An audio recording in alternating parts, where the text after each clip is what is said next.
Hello everyone, I'm Dre Fiver, you're locked into Dre Reports, and today we are going wall to wall on the two biggest stories dominating the Cleveland Browns universe right now. First, the draft night war room footage that has the entire NFL world rethinking what this franchise is capable of at the organizational level. And second, the quarterback competition that absolutely refuses to be buried no matter how many media personalities try to write Shedeur Sanders off before training camp has even started. These two stories are connected.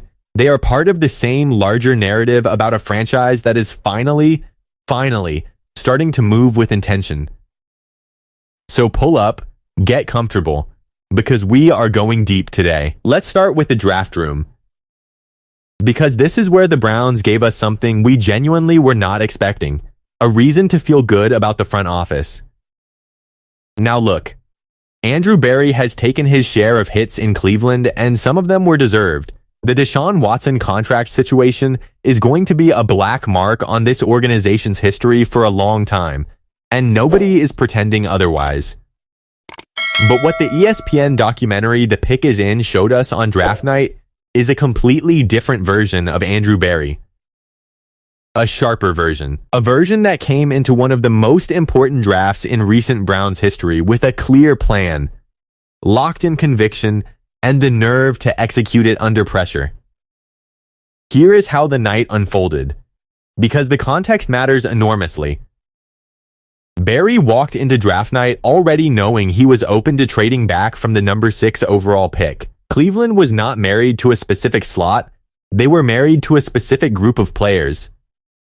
And that distinction is the entire key to understanding every decision that followed. Berry had identified 3 players he was comfortable taking near the top of the board: Utah offensive tackle Spencer Fano, Arizona State wide receiver Jordan Tyson, and Miami offensive tackle Francis Mauigoa.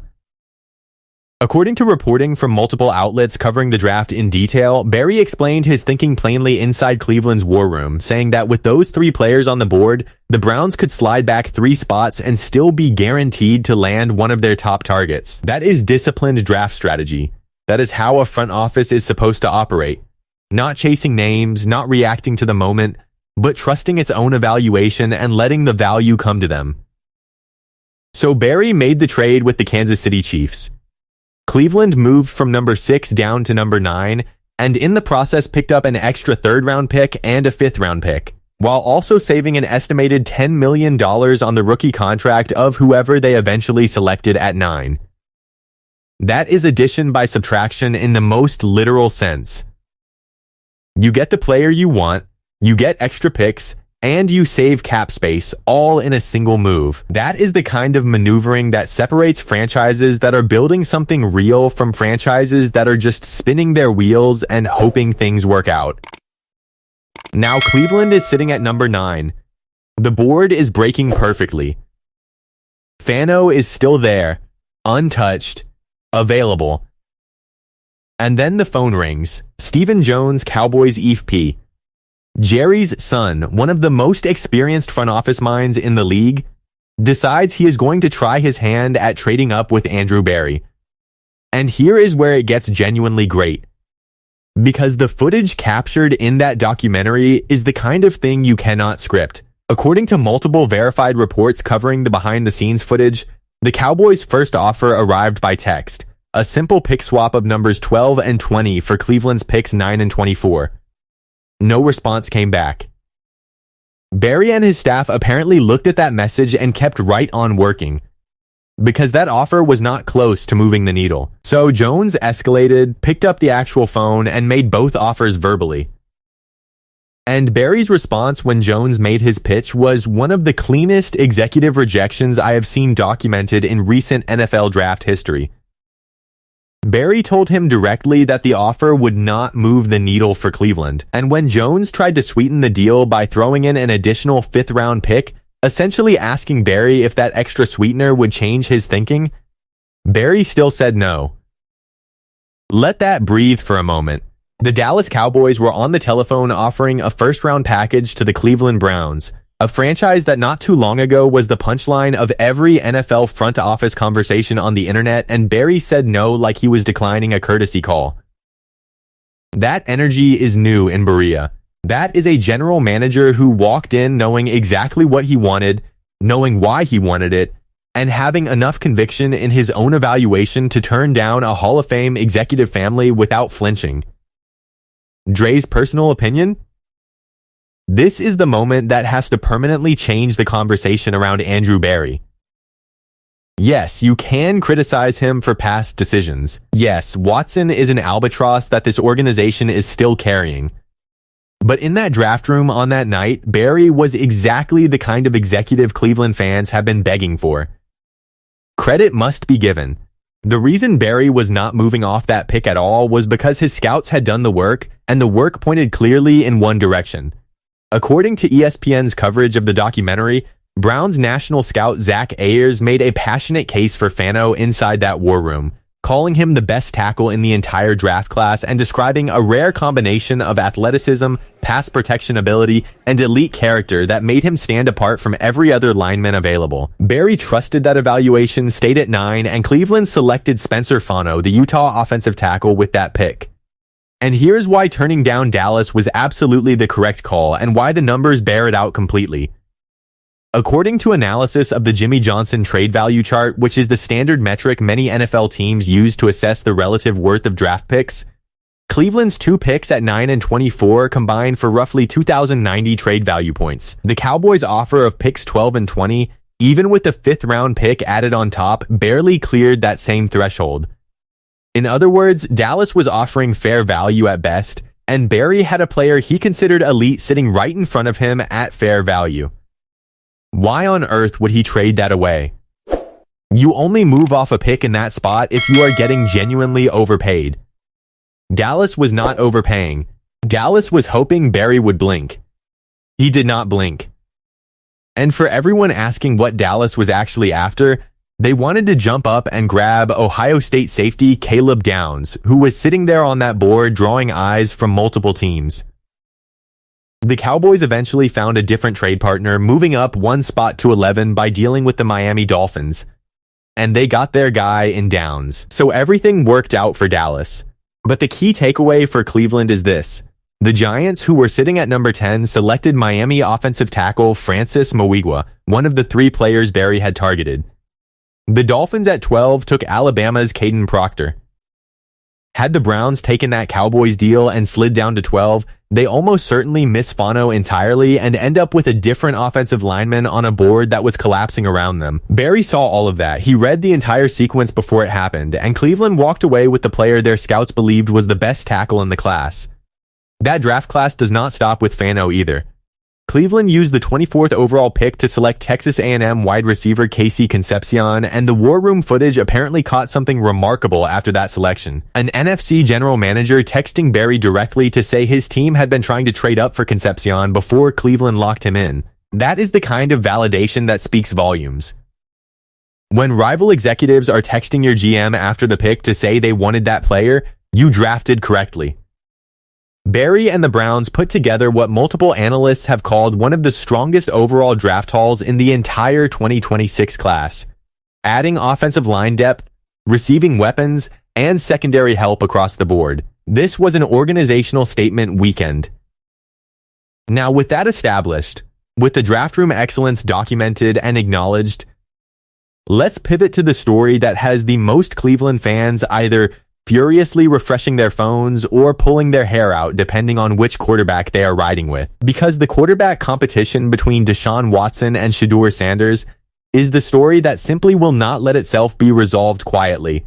And the latest developments have poured gasoline on an already blazing fire. Here is where things stand right now and why this situation is so much more layered than a single headline can capture. Earlier this week, Cleveland Browns insider Mary Kay Cabot dropped a report that set the internet on fire, reporting that Deshaun Watson emerged from the Browns' voluntary minicamp with an edge over Shedeur Sanders in the 2-man quarterback competition, and that Watson had the inside track to be named the Browns' QB1 heading toward the summer. According to that reporting, Watson received the lion's share of first-team reps during those minicamp sessions, while Sanders received some first-team work but significantly less, and Dillon Gabriel did not receive any first-team reps at all. The report indicated that new head coach Todd Monken hoped to declare a starter or at least identify one, by the end of Cleveland's mandatory minicamp scheduled for June 9 through 11, meaning Sanders would have roughly 6 weeks to close the gap and flip the script. That report landed like a thunderclap, and the reaction split right along the lines you would expect. The Watson skeptics, and there are many, and their skepticism is completely justified given recent history, immediately pushed back. The Sanders faithful, which includes a passionate and extremely vocal fan base that extends well beyond Cleveland, treated it like a declaration of war. But here is what I keep coming back to, and what I think the most measured take on this situation actually is. Todd Monken himself, when asked directly about the competition on Cleveland radio, said he would love to have a starting quarterback identified before training camp. And then he said, and this is the critical part, "I'm not there yet." 3 words that blew the door back open on everything. Monken elaborated on his thinking in a way that I thought was genuinely transparent and worth taking seriously. He acknowledged that after just 3 practices during the voluntary sessions, the coaching staff only has a limited window to evaluate players they have no prior history with. He pointed out that every single player on this roster outside of 1 or 2 holdovers is external to him, meaning he is building an opinion from scratch on everyone, including both quarterbacks. He said that the 4 weeks of spring work remaining would give the staff a better picture, that preseason games would matter, that reps could shift, and that nothing is locked in.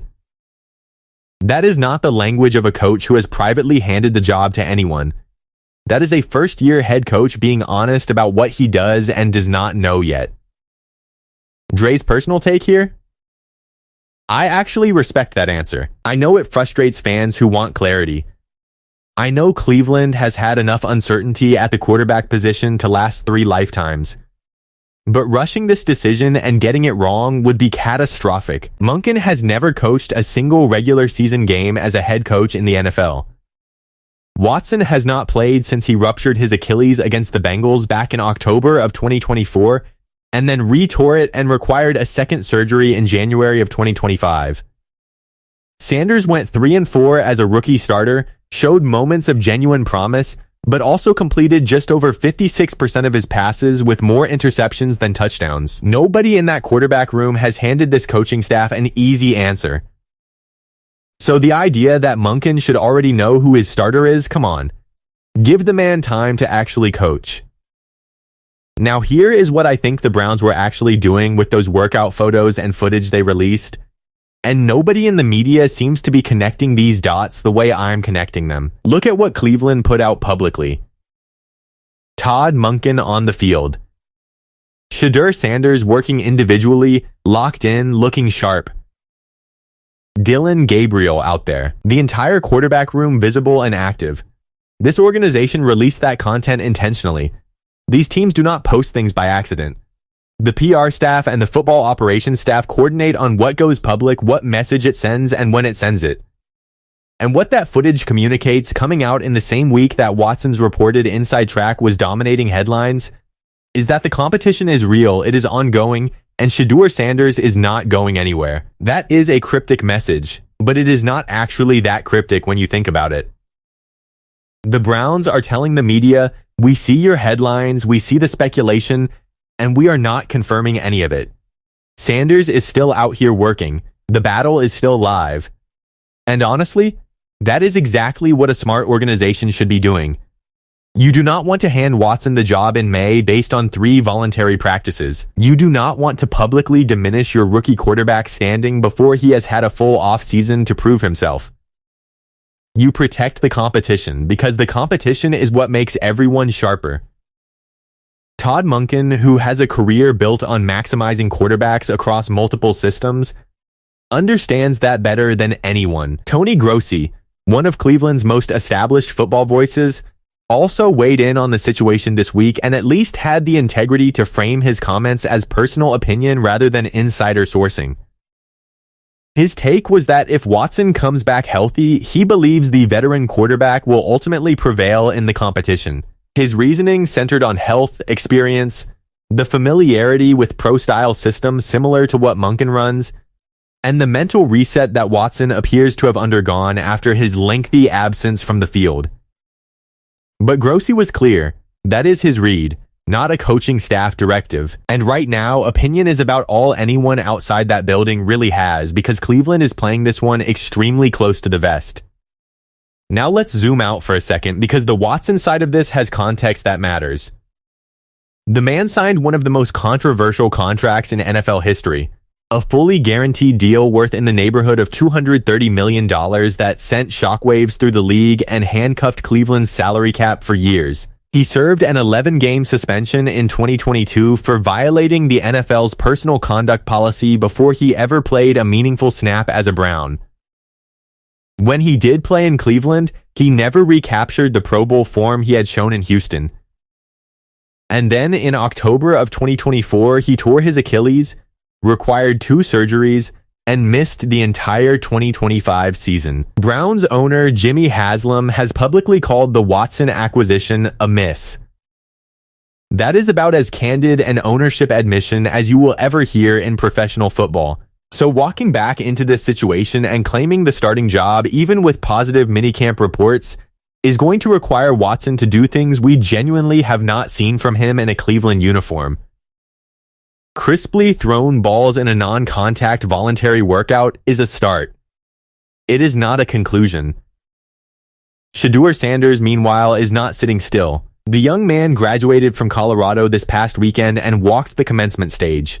A reminder that amid all the noise about draft positioning, quarterback controversies, and NFL politics, this is a 22-year-old who is going about his business, continuing to develop, and refusing to let outside narratives define him. He went 3-4 as a rookie starter in difficult circumstances, learning on the fly behind a rebuilt offensive line with a team that finished 5-12. Those are not ideal conditions for any young quarterback. And yet there are people already ready to write him off after 1 partial season and 3 voluntary practices. I personally think that is far too premature. The offensive infrastructure being built around whoever wins this job is genuinely encouraging, and that part of the story does not get enough attention. Cleveland addressed the offensive line in a massive way this offseason, bringing in Zion Johnson, Titus Howard, and Elgton Jenkins in free agency. Then adding Spencer Fano at number 9 overall to anchor the left side long term. According to reporting on the team's draft class, wide receivers KC Concepcion and Denzel Boston were added early in the draft to give the passing game weapons it has desperately lacked. This is not a dead roster. This is a group being actively upgraded around the quarterback position, which means whoever wins the job in Cleveland is going to have more support than Watson or Sanders have had at any point during their respective time with this organization. The real timeline to watch, per Monken's own words, is the mandatory minicamp in June. That June 9 through 11 window is where the coaching staff intends to have enough information to at least trend toward a decision, even if nothing is officially announced.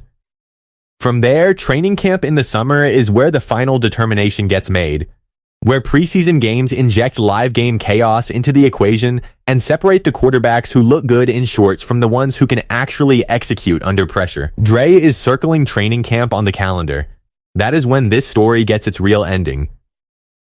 Here is the bottom line on everything we have covered today, and I want to leave you with this because I think it is important for how we as Browns fans and as football fans in general process this offseason. What the draft night footage showed us is an organization making decisions with clarity and confidence. Barry knew what he wanted. He turned down Dallas twice without hesitation. He walked away from that draft with what multiple evaluators consider one of the best hauls in the entire class. That is real. That is documented. That happened. And that gives Cleveland a foundation to feel genuinely good about heading into the summer. The quarterback competition, meanwhile, is the wild card that makes or breaks everything else. All those offensive linemen, all those receiving weapons, all that draft capital, it only matters if the right person is under center. And the honest truth is that nobody outside of 100 Berea knows who that person is going to be yet. Not the media, not the fan base, not Tony Grossi, and arguably not even the coaching staff with full certainty. What we know is that Watson came out of minicamp with positive reviews and a reported edge in reps. What we know is that Sanders is still out there working, still getting snaps, and still very much in this fight. What we know is that Todd Monken is not in any rush to hand this to anyone before the evidence demands it. And what those workout photos the Browns released tell me, posting Shedeur Sanders on the field, looking locked in, at the exact moment the Watson narrative was dominating headlines, is that this organization is deliberately keeping both doors open. That is the Browns in 2026, a front office that just embarrassed Stephen Jones on draft night, a quarterback room with more questions than answers, and a fan base that has been through enough to know better than to crown anyone in May. This story has a long way left to run, and Overtime Reports is going to be right here every step of the way, breaking it all the way down with no filter and no agenda, just the facts, the drama, and Dre's honest take. If you made it to the end of this video, do me one thing. Smash that like button right now. It takes 2 seconds and it means everything to this channel. Drop a comment below and tell me where you stand. Are you riding with Deshaun Watson to reclaim QB1 in Cleveland? Or do you believe Shedeur Sanders is going to flip this script before training camp is over? I want to hear every single take, no matter which side you're on. And if you are not subscribed to Dre Reports yet, I genuinely do not know what you are waiting for. Hit that subscribe button and ring the bell so you never miss a breakdown. We are just getting started on what is shaping up to be one of the most dramatic Browns off seasons in years, and I promise you, you do not want to be catching up. Stay locked in. Dre Fiver, out.